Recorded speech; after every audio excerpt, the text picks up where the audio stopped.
AITAH for not wanting a baby girl so my mill wouldn't have the chance to name her. I 28F am pregnant and about to deliver our first baby. My mill wants to name our baby the name of her dead daughter. My mill wanted to get us pregnant right after getting married so that her daughter would be reborn. My husband and I dated for 8 years and decided to get married. Everyone were happy. Our wedding planning was in progress, and due to an unfortunate accident, my sil passed away before our wedding. Our wedding was postponed to 1 year so everyone will have time to grieve. After the wedding, all the relatives from my husband's side wanted us to get pregnant immediately and wished that it would be a daughter. There was a lot of pressure. Gradually, after a year of being married, we were pregnant. We were very happy. I truly wish it will be a baby boy and not a girl because of my mill. I feel like I would be depressed if it was a baby girl due to my mill portraying my baby as her daughter. As a note, I did not know the sil that much, as my husband and I were in a long-distance relationship, and my sil passed away before I could even meet and get to know her. AITAH for not wanting a baby girl so my mill wouldn't have the chance to name her. Edit. Husband is supportive. Him and I have already spoke to Mill about not wanting to name our baby as her daughter, but Mill doesn't seem to respect boundaries, stressing me during my pregnancy. I don't know how to be more clear to her. Hubs and I can be more stern, but we don't want to end up being the odd to a grieving lady. Any advice on keeping the Mill lady in line without disrespecting her would be appreciated. Thanks. Relevant comment. If you and your husband don't shut this line of thinking down now, before the baby is born, it will be bad for that baby either way. Let's say it's a boy, they will be disappointed. Then if there's a girl later, she will be treated as better than the boy. If it's a girl, then they are expecting the reincarnation of their dead daughter. If your baby girl starts to grow into a different person, pretty much guaranteed than their dead daughter, she will then be a disappointment. This is about so much more than the name. It's protecting your child or children from people who are struggling with their grief. The grief is understandable. Their solution to it is not. NTA for your concern. IDOWR if you and your husband don't address this now before the birth. This is about your child's well-being. Commenter. These are very good points. Get your husband fully on board. He needs to shut this down with a hammer. No trying to soften it to keep from hurting feelings. Too much is being put on this baby before they even arrive. NTA. Another comment. What's your husband's reaction? Either way, you are being a doormat and need to put up some strict boundaries. You are not a monster for not wanting your baby to carry the burden of that name. Your baby is not your mill's second chance at her daughter. Your baby is not a reincarnation and should not be treated as such. Give your baby his or her own name, please, or you will regret it for the rest of your life, and your baby will live to regret it. I know it's hard to stand up for yourself, especially if everyone is telling you that you are wrong, but please be strong for your child's sake. I was named after a dead relative, and every single birthday, event, special occasion, and celebration I had was always more about them. All my accomplishments have been compared to my deceased relatives. All my birthdays are, relative would have loved to be here, and relative loved chocolate cake. So we are getting that for your birthday. Don't be upset. It will mean a lot to everyone. Even though I don't like chocolate cake, all of my preferences were compared. I was forced into ballet and tap and theater because those were things my deceased relative enjoyed. I wasn't allowed to do sports until I was old enough to pay for it myself because relative thought sports were boring. I faced some extreme backlash when I started going by a nickname, and eventually, it led me to legally changing my name. I still am shunned by certain family members because of my disrespect to the relative Who is someone I've literally never met and died 8 years before I was born. I know it's hard to put up boundaries, but you will regret it more if you don't. NTA.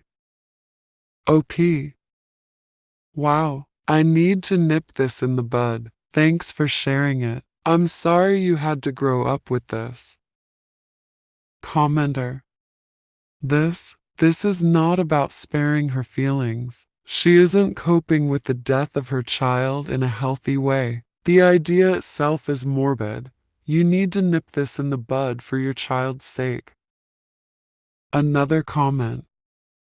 Grow a spine. Tell Mill you're using a different name and you will teach your daughter all about her wonderful aunt who passed away. Another comment. NTA for the way you feel, but your Mill already has no chance to name your baby no matter the gender. There is no replacing her loss. It would be disrespectful to use someone else's baby to try. What does your partner think? OP. My husband is supportive of the way I feel and tries to reassure me that our goal would be for a healthy and happy pregnancy and not worrying about the gender of the baby. Commenter. But what does he say about naming the baby? I recently read a story here on Reddit about a girl whose sister died when they were children, and from that moment, her parents decided that she was to be renamed and bear her sister's name. It caused so much emotional distress and damage, because she was expected to fix the grief in her family by replacing her sister. OP. He says he is not interested in naming the baby after his sister, as he says that naming the baby by his sister name would make him feel like replacing his sister with a baby. Commenter. So, have you and your husband chosen the names, regardless of the gender? OP.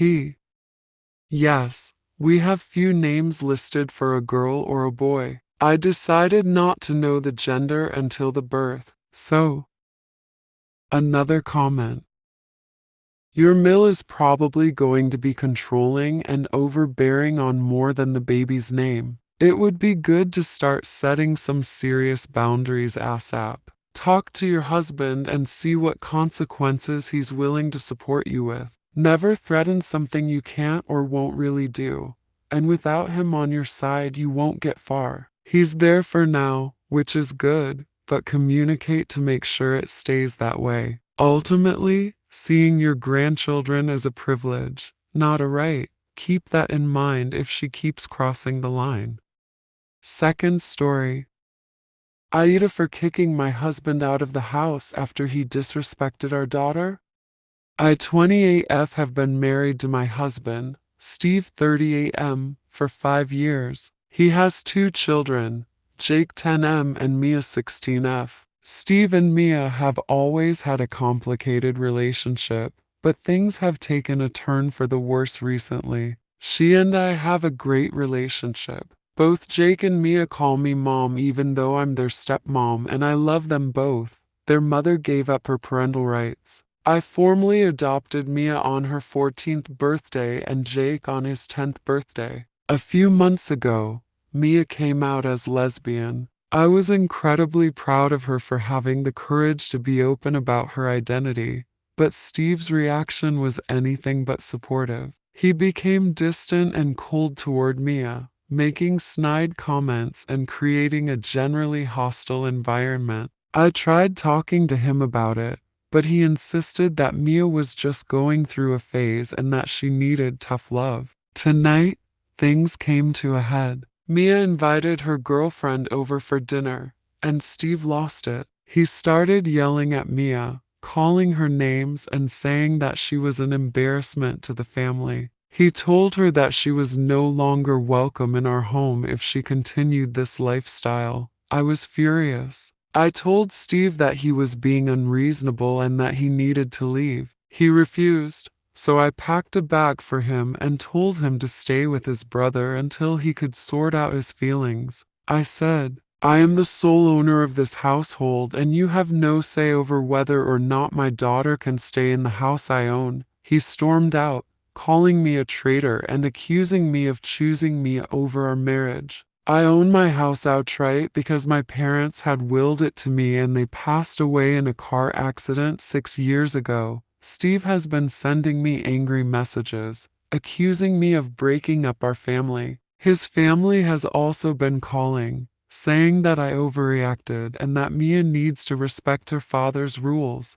I feel torn because I believe I did the right thing by protecting Mia, but I also worry about the impact this is having on Jake and our family as a whole. I also feel bad for throwing it in his face that I'm the sole owner of the house, AITA, for kicking him out over his comments and rubbing I own the house in his face.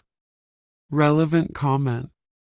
There's a delicious irony in the fact that he tried to kick his own daughter out of the house and ended up getting kicked out. NTA. He was being abusive. And it's awesome that you were there to stand up for Mia. Yes, kids need to respect the rules their parents set, though obviously he didn't consult with you on that one.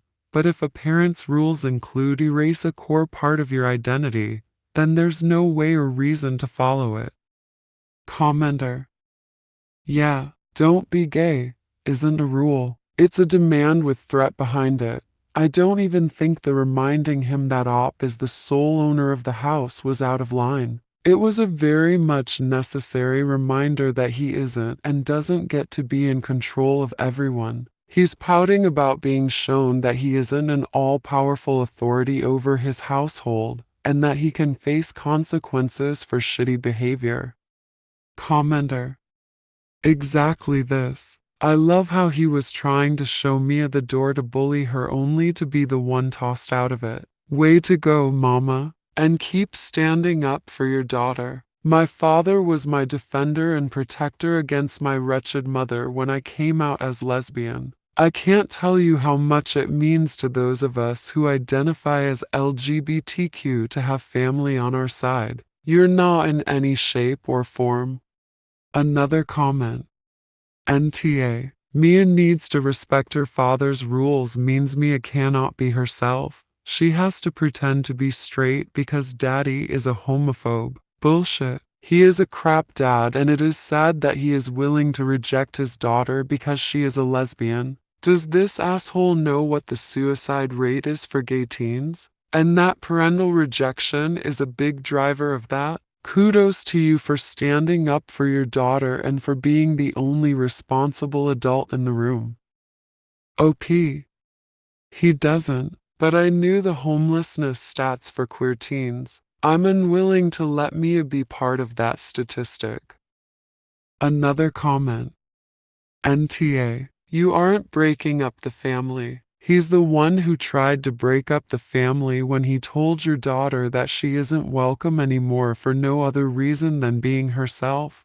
Both he and his family is 100% wrong about Mia. I am very glad to see that your adoption of Mia is clearly much more than a formality. You are protecting and respecting her like true family, in a way that your husband is failing to do. You have not betrayed your husband. He is the one who has betrayed the family by turning against one of your children. I hope Mia and her girlfriend are alright after what happened. I'm so glad that Mia has a mother like you. OP. Yeah, as much as I have to establish, Mia isn't my biological daughter. She's my baby girl, and I adore her and her brother so much. Another comment.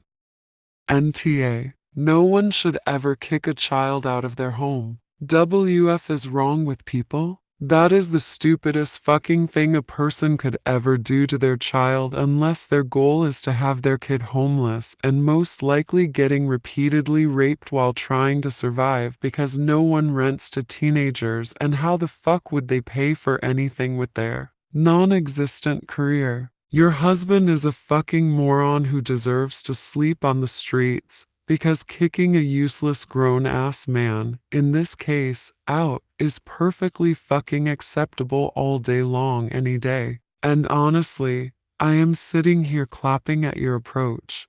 NTA. Third story. AITAH. For approaching women at the bar while my wife was talking. Another man?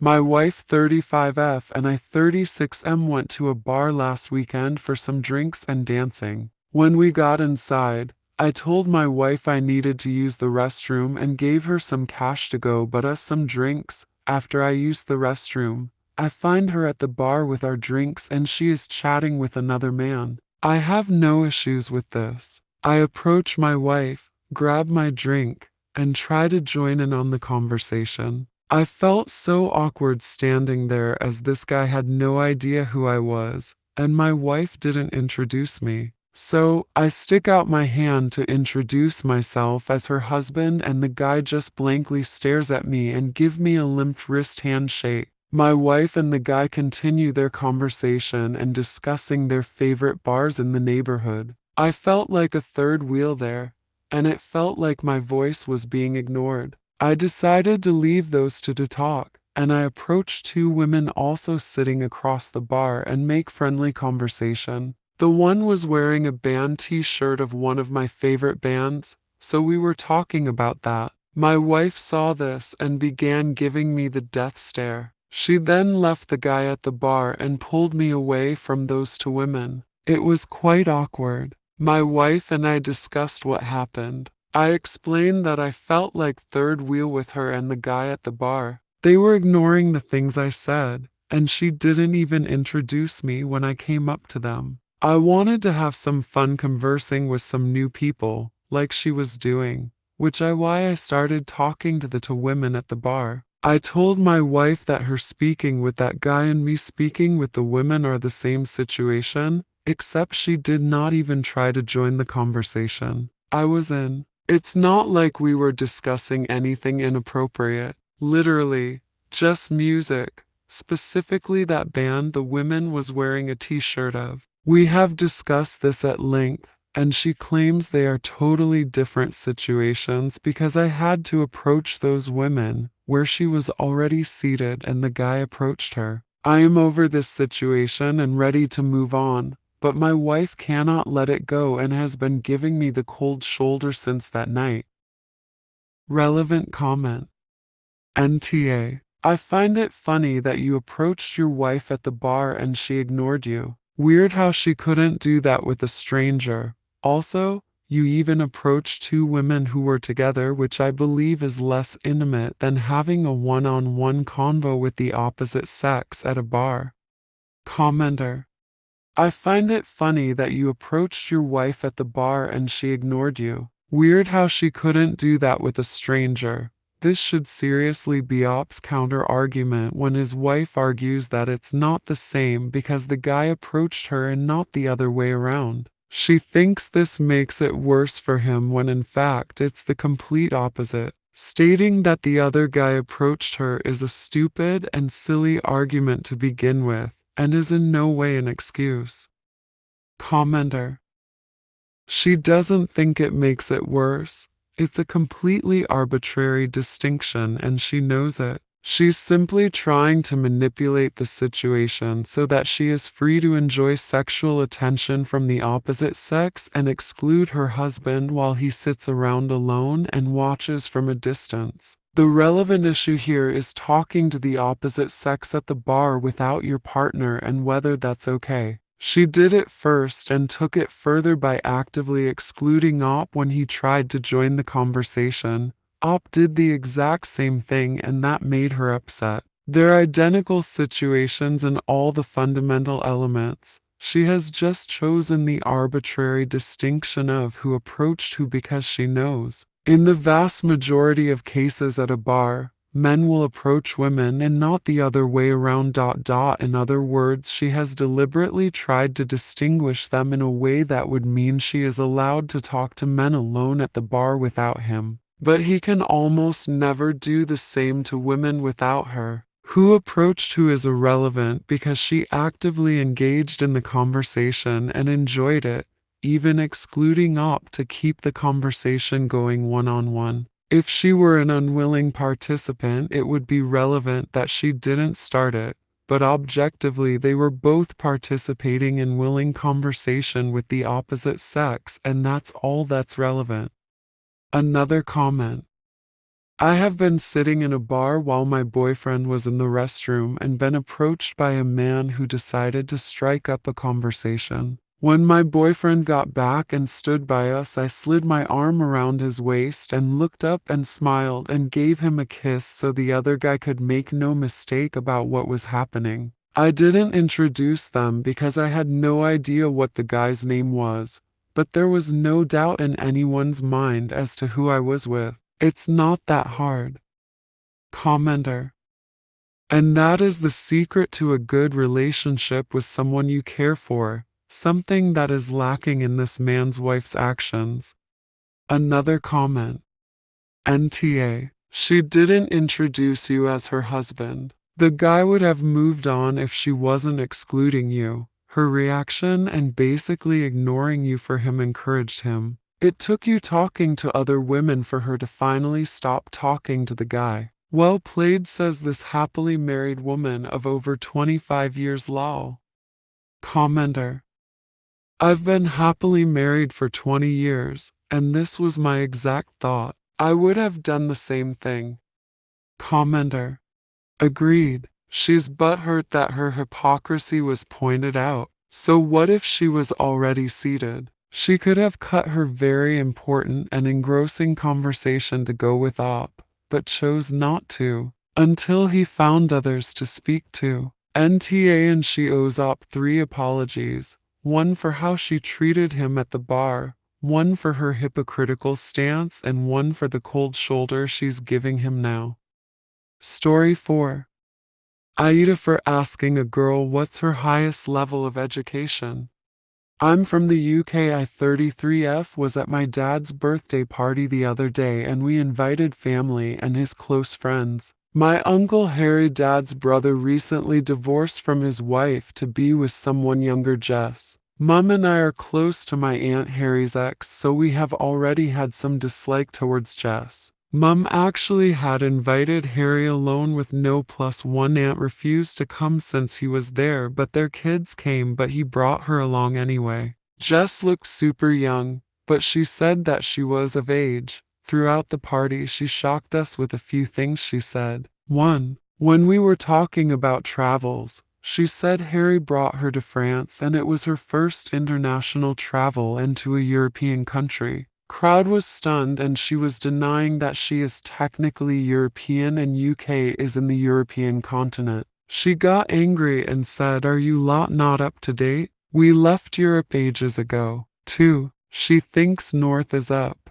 3. She never locks her car because no one can start it without her keys anyway. 4. She thinks having unprotected sex when pregnant with one baby will create twins. This is just what I can remember. Just so you know, we didn't really ask her all of this. The conversation with other ladies went over these subject matters, was hijacked by her each time, and she gave us her thoughts on that, so it's not like we were picking on her incessantly. The part where I got irritated was when my mom's friend was asking how my fertility treatments were going. I'm on hormonal drugs to induce ovulation. Jess chimed in, saying that those drugs won't do any good and that I just have to eat right to repair myself. She went on and on about how her friend who is strictly vegan is on her third now. I merely asked her what's her highest level of education out of curiosity, because if she only had high school or had a learning disability I was going to go easy on her. Apparently that was wrong to ask. She soured and tugged Harry to leave the house. Dad is now telling me to apologize to her for being rude. Harry told him that she kept throwing tantrums about me being very arrogant and rude to her. Dad said Jess grew up in an abusive home and had a rough upbringing, as if that will explain her behavior and lack of general knowledge. Now I do feel a tiny bit bad for what I said now that I know about her troubles. But she sort of hit a sore spot about telling me what to eat as if I hadn't consulted a professional to repair myself. Tweeter asked her girl what her level of education was after suggesting me to eat right so that I can get pregnant. Relevant comment. I merely asked her what's her highest level of education out of curiosity. because if she only had high school or had a learning disability, I was going to go easy on her. I don't quite believe this. You concede that you were already irritated by this point. The question feels targeted specifically to take her down a peg, and frankly, after suffering through all the nonsense spewing out of her mouth, you already knew everything you needed to about her intellect. Commenter. To be fair, if someone is going to tell me that my doctors, who went through 8+ years of learning or training, are wrong and that my medical treatment is unnecessary, I'd also ask what their level of education is to qualify their opinion that is based on no knowledge of my medical history and or diagnoses. Commenter. Especially when it comes to dealing with something as emotional as fertility. No way. Jess was being obnoxious and was way out of line. Commenter. Having gone through a decade of fertility treatment, I think I heard everything and learned to weed out the Jessies from those who wanted to actually help from a caring and loving standpoint. Yeah. Not a fan of Jess or anyone like her who thought they knew more than those who had spent years learning in legitimate educational institutions and not their Googleology research or what they've heard from someone. Another comment. Well, it was more polite than asking her if she had ever been denied oxygen for a long period of time, especially during her developmental years, assuming she is out of them. Closing parenthesis. So it was a teeny bit rude and condescending, but I'm inclined to give you a pass because she was begging for it with her remarks. Your NTA. Commenter. The denied oxygen for a long period of time took me out. Another comment. NTA. Honestly, as soon as anyone offers me unsolicited medical advice, I ask them where their medical degrees are from, so I can't really fault you for this one. It sounds like you held your tongue on a lot of bullshit, and I don't know if I could have been so gracious all along. Harry sounds like a real creep, dating someone this inexperienced with so much trauma in her young life. Commenter. Right? I'm very surprised at the ESH judgments. Was it kind of rude? Sure, I suppose. But somebody who starts going on about ridiculous unsupported medical advice ought to be shut down. And I fail to see how else you're supposed to do that, other than, excuse me, do you have any qualifications whatsoever to be saying that? Jess's rough upbringing might explain her lack of knowledge, but it doesn't excuse her attitude. Another comment. There's several ahs in this story, but especially the big hairy one, who seems to be skating by with no questions or details, still getting invited to family events despite some seemingly reprehensible behavior. Did Jess know about his status when their relationship started? Being an idiot doesn't always equate to being an ah, but your uncle really sounds like one. Commenter. This, also, Jess, as ignorant as she may come across, also gives vibes of falling easily for theories and conspiracies, and strikes me as a person that is easy to manipulate. It's easier for men to target these young women because the girls themselves feel as though being with an older guy is cool, and the guys know how to control these women. Perhaps a little too assuming here on my part, but I wouldn't put it all on Jess for how everything turned out. Story 5. AITA forgetting my dad removed from his parents. Will?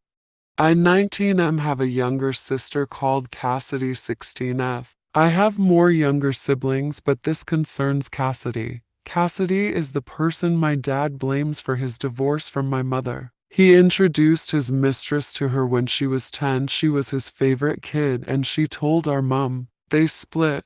He has never forgiven her since. My mum later married a man called Andy when Cass was 15. Andy is a prick and he would constantly pick fights with Cass. This situation resulted in Cassidy having to move halfway across the country to live with our dad in London. Dad's wife, Sam, is also awful. The mistress he later married, and she hates the fact that he has other kids because that means he can't give his full attention to her and her kids. I try my best to keep up with Cassidy and make sure she's okay, but I live in Scotland for university. Train tickets for me to visit her or vice versa are expensive as hell, and I'm in no position to keep paying for them. I considered having her move in with me since I have a flat with my boyfriend, but the education system in England and Scotland is slightly different exams, so I don't know how well she'd do considering all the other disruption in her life. Anyway, as I suspected,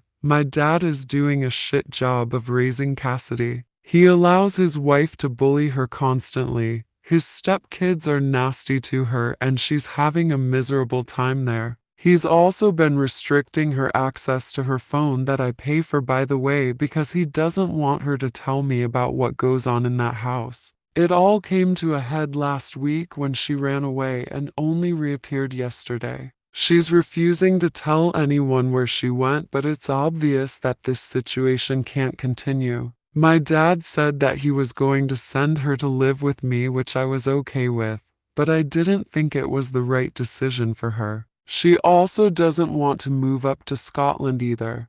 I decided to call up my dad's parents and they have offered to take Cassidy. They live just outside of London. And we're also so pissed that they've said they're cutting my dad from the will. They're also disinheriting my half-siblings from his wife Sam and giving all of that to Cassidy as compensation for the trauma he's caused her. It's a lot of money that'll definitely set her up, which I think is great because she deserves it.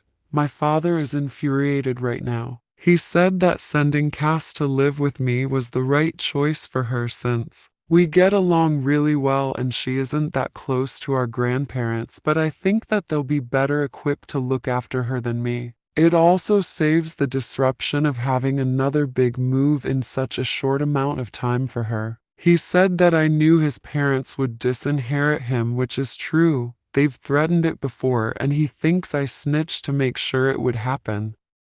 Relevant comment.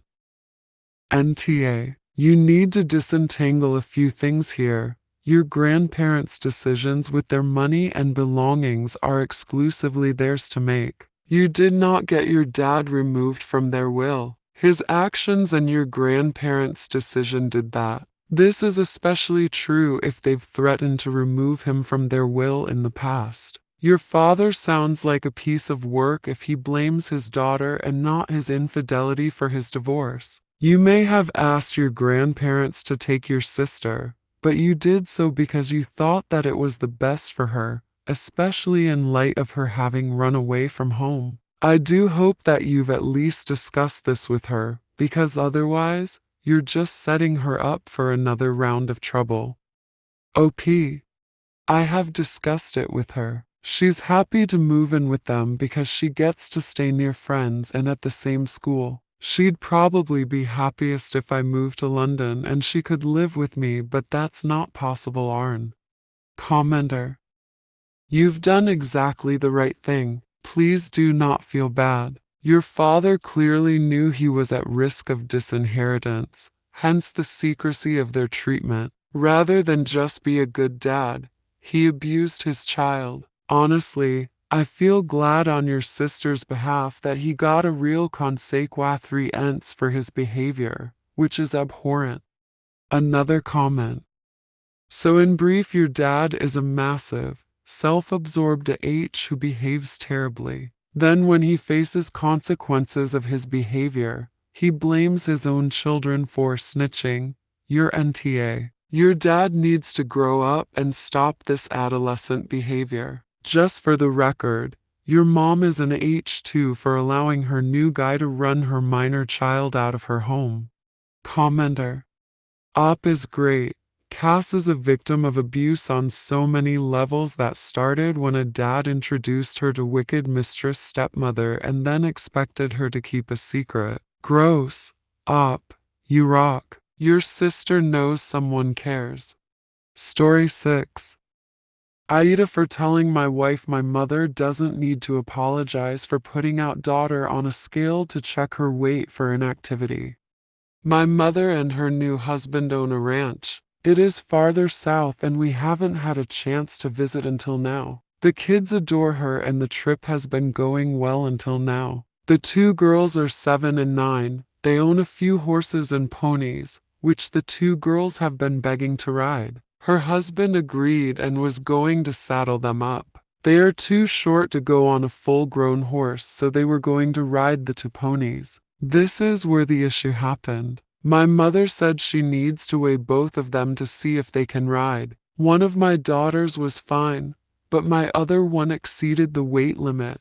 She is heavier than 110 pounds. I know she is overweight. My wife and I have been working on it. They don't go riding and she brought it up to my wife. She told her that my oldest is too heavy to ride a pony and she can only take our youngest. That our oldest can't ride a horse since it wouldn't be that safe. My wife was pissed that she weighed the girls. She wanted an apology and my mom refused, saying it is common sense since they wanted to ride, that she isn't going to injure an animal by not being safe. My wife has been cold and he home since and she wanted me to get an apology from my mom. I told her that my mom doesn't need to apologize for checking our kids' weight, that we gave the go-ahead for them to go riding with her and she has the right to make sure everyone would be safe. I don't see the problem, but she thinks my mom and I are cruel as holes. Edit.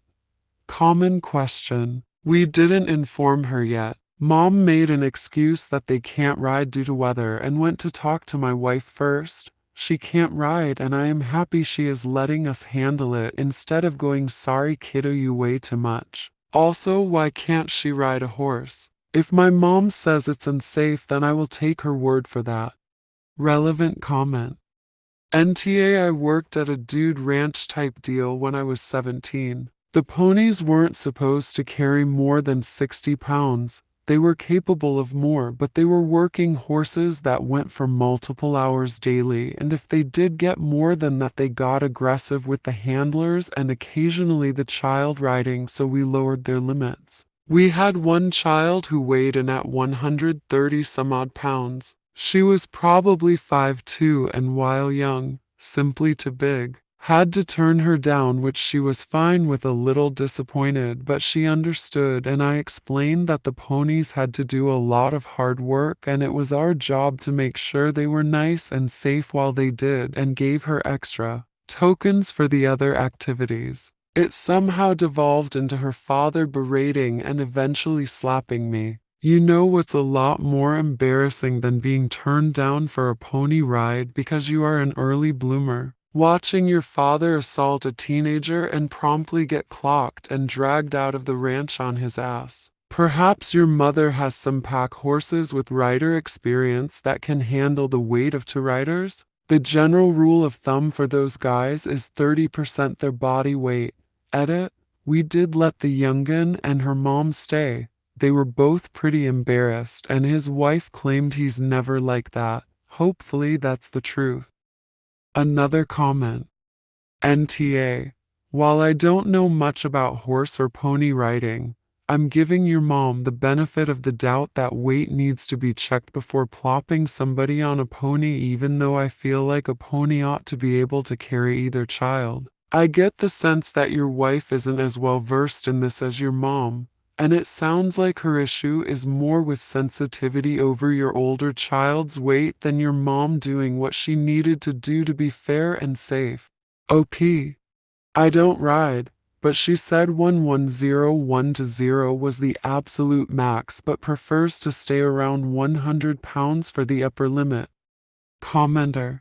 I do ride and the weight limit is normally no heavier than 20% of the horse's weight as a general rule. Of course, listen to the person that owns the horse because they will know what the limit is. NTA, because it's absolutely a safety hazard to ride on horses if you're over the weight limit, and it's common practice to weigh in before you get on a horse for the first time. Another comment.